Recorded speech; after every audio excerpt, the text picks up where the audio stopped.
Well, we're ready to put the parts into the ultrasonic cleaner now.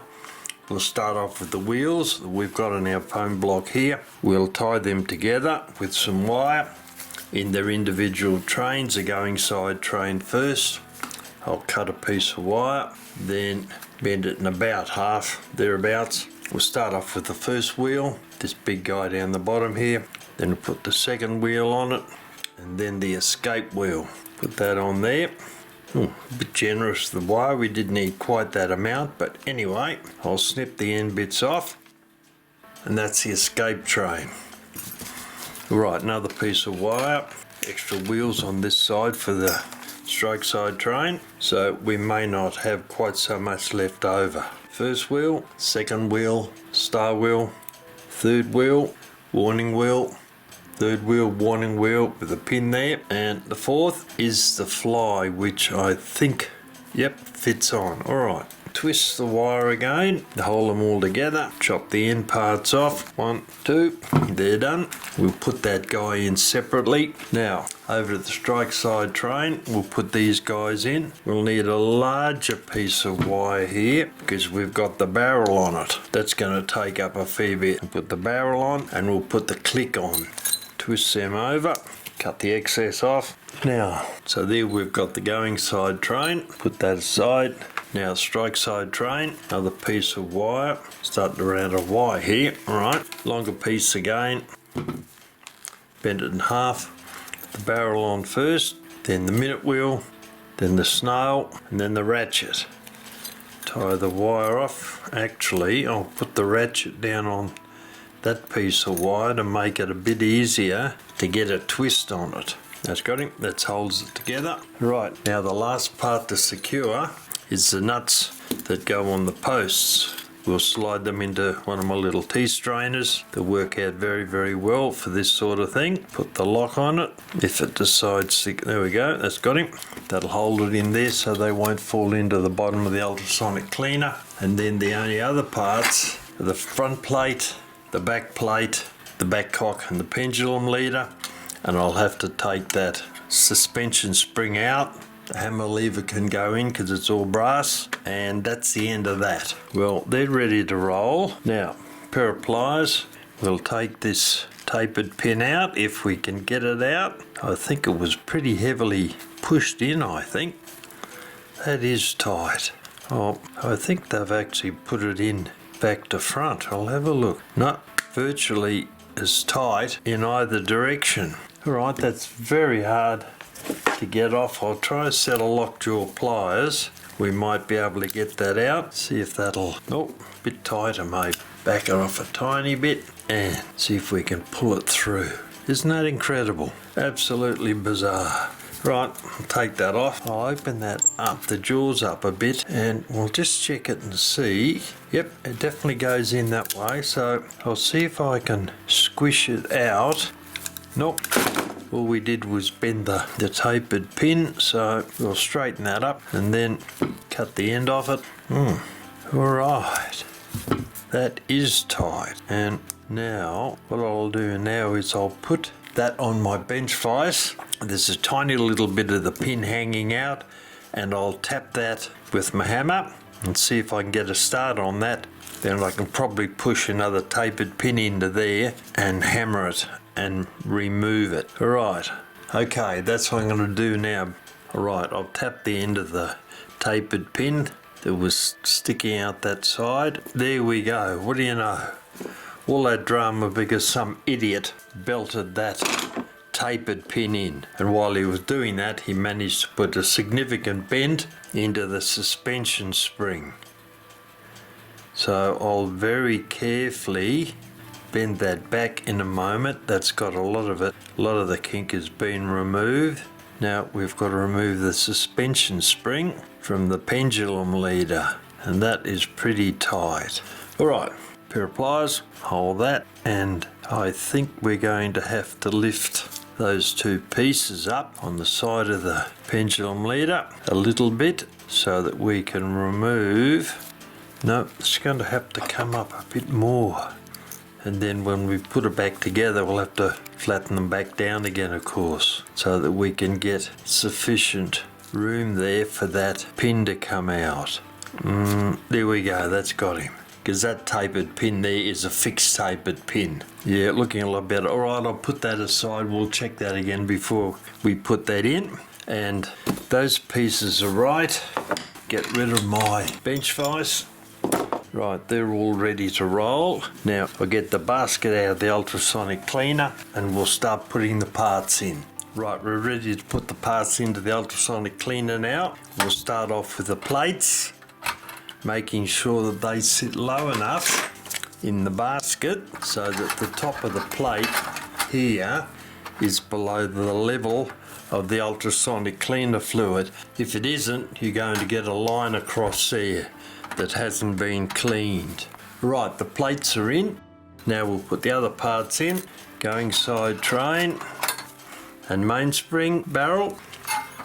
The other mainspring barrel. We'll put the nuts that hold the pillars together on the top there.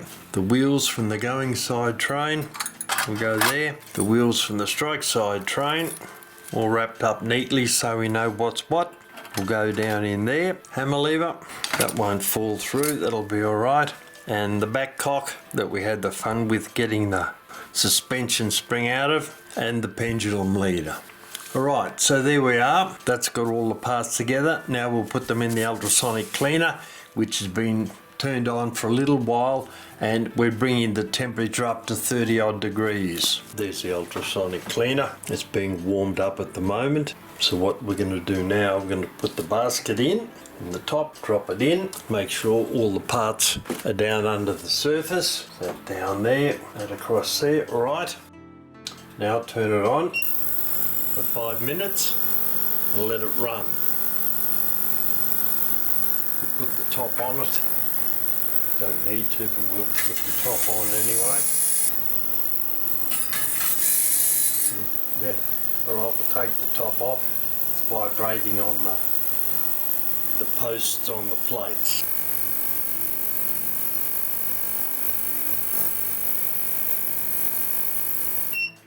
Well, the ultrasonic cleaner's just finished, so we'll take the basket out now and then we'll take it outside and clean up the components. Just lift that out carefully. It could be dripping lots of the solution out of it. There's our parts as they've come out of the cleaner. We'll now go and finish the cleaning process. Next step in the cleaning process is I take the parts out and put them into some warm water, not hot, warm water, and then I'll swish them around like so, and that'll remove a lot of the ultrasonic cleaner fluid from the parts. Prior to the next step, I'll put a little bit more cold water in there, get all these parts settled in, clean them up then, the back cock and the hammer lever, and then the back plate. What I'll do now is I'll run some more water into it, which will agitate the water on the part, thereby assisting in removing some of the ultrasonic cleaner fluid. I'll just run that on it for a while, and then I'll let that sit there. So what we do now, the basket has to be cleaned. I'll put the parts up there for the moment. You can see there's a reasonable amount of ultrasonic cleaner fluid in there. That'll go back into the cleaner. I'll tip that in and we'll give this basket a quick wipe down.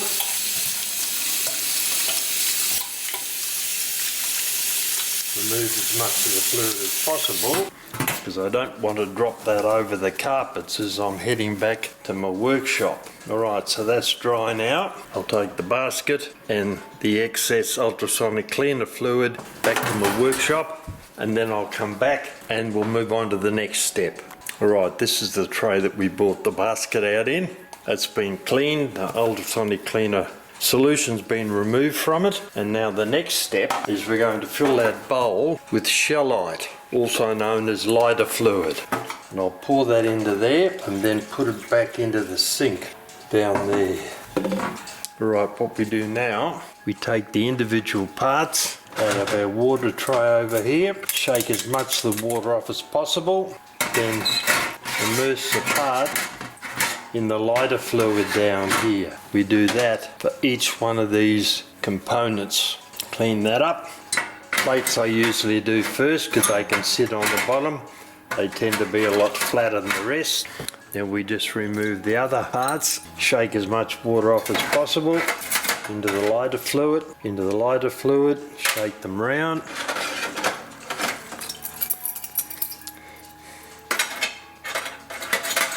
A little bit time consuming, but it has to be done to get rid of the water, and the Shellite or lighter fluid does that very, very efficiently, as you'll see in a moment. And then put the last couple of pieces in. And last of all, tea strainer partially filled with nuts. Alright.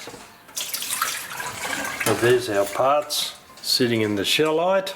Now I'll put that tray up there for the next part of the operation, which is drying off the individual parts. Alright, second last part of the cleaning process. Lay out a clean cloth. I just put that there in front of our parts, and then you remove the parts one at a time, shake the Shellite off it, and then place it on this clean cloth down here. And they can sit there for a moment. Another one, shake it off, because it evaporates relatively well in actual fact, but we're going to put a hot gun on it in a moment. That'll very quickly remove any of the last Shellite or lighter fluid that's still on the parts, and then they'll be dry. Then we can take them back to the bench and then peg out the plates. There's the back plate, put him over the front there. The back plate, and the last piece to come out is the pendulum leader. Alright, that goes there. Now we'll come down and have a look at these parts down here. That's all our parts ready to roll. Now, using a heat gun, one of these beasts on low, don't ever put it on high. You want to heat the parts up. You just want to remove the lighter fluid that's on the parts, so just on low. Then take up each individual part and lightly flick the heat gun over the top of it, like so. Then I put it back on the clean cloth down there. Just run round them, and very quickly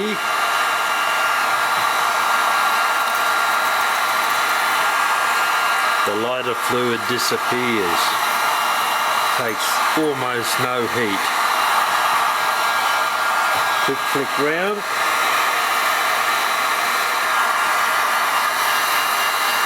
The wheel, strike side train, going train, and you can see there's little drops of water on there. We'll run over that on both sides.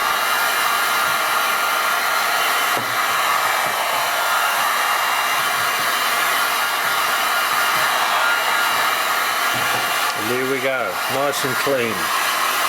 So everything there now that's come out of the ultrasonic cleaner is looking very clean. Turn the heat gun off. Then the last step is to put the Shellite back into its container without tipping the water in with it. And we'll see the residual water in a moment. Down there. Right, now I'll come over closer and you can see that's the amount of water that the lighter fluid took off the parts, and the black outline on it is the lighter fluid, and the grey stuff in the middle is the water. Alright, that doesn't go into the container, that gets tipped down the sink, and then everything gets dried off and heads off back to the workbench.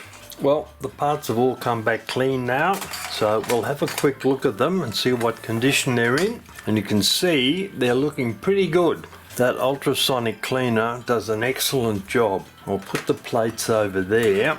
That's the front plate. Right, open up our tea strainer. Take out the 4 pillar nuts, put them in a dish over there. Pendulum leader, the hammer lever, the back cock looking nice and clean. Now in here, I'll undo these pieces of wire. These are the parts from the strike side train. They'll go over in the strike side train box over there, along with the snail. Going side train, snip the wire off. First wheel, they've come up relatively well. And the escape wheel, alright. Going train mainspring barrel and the click can both go in there. We'll load the mainsprings into those a little bit later on. Strike side train, the wheels thereof, cut the wire, and first wheel, fly, that bit of wire out of there. Second wheel, star wheel. Third wheel, the warning wheel with its pin on it there. Alright, that can go there. Well, that's that. That's the sequence of events that happen when you're using an ultrasonic cleaner. I have a good recipe for an ultrasonic cleaner if you don't want to buy the super duper expensive professional stuff. I'll let you know what it is in the description. It makes a very good solution that works almost as well, virtually as well as the professional stuff at about 1/15 of the cost.